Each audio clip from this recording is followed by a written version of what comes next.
Happy Friday, everyone. I hope and pray your week has been good to you. As you probably know, a couple weeks ago, we began a new sermon series called God Is.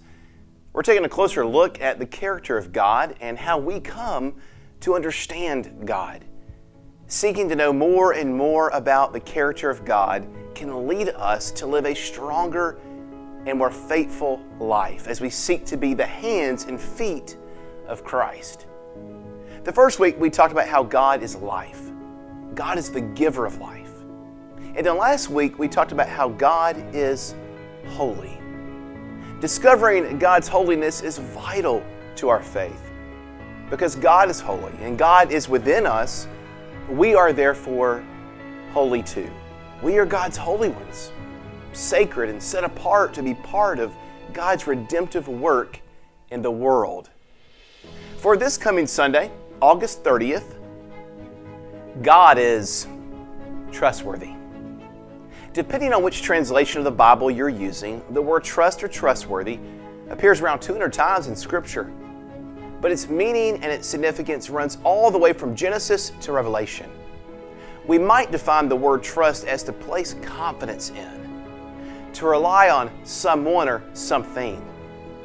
When we hope in something or in somebody, we have placed confidence in whatever it is, with a certain expectation to come.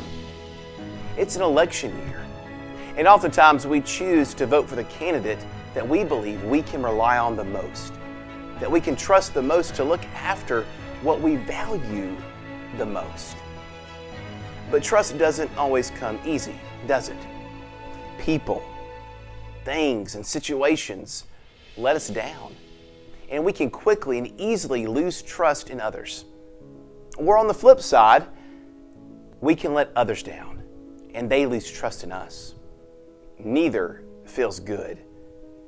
I believe that how we choose to trust others or trust in a particular situation has a direct correlation to our relationship with God. Proverbs chapter 3, verses 5 and 6 says, "Trust in the Lord with all your heart, and lean not on your own understanding.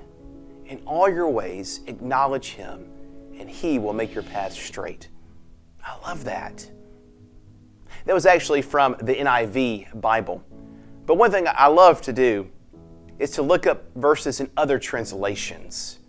Listen to those same verses now from the Message Bible. Trust God from the bottom of your heart. Don't try to figure out everything on your own. Listen for God's voice in everything you do, everywhere you go. He's the one who will keep you on track. Do you believe that God is trustworthy? Do you trust God in everything that you do, in everywhere that you go? If we're honest with ourselves, we have to confess that it's not always easy peasy to do. So join us for online worship this Sunday at 11 a.m. as we explore more about how God is trustworthy. Our scripture focus will be Matthew chapter 6, verses 25 through 34, if you would like to check it out beforehand. I look forward to worshiping with you this Sunday.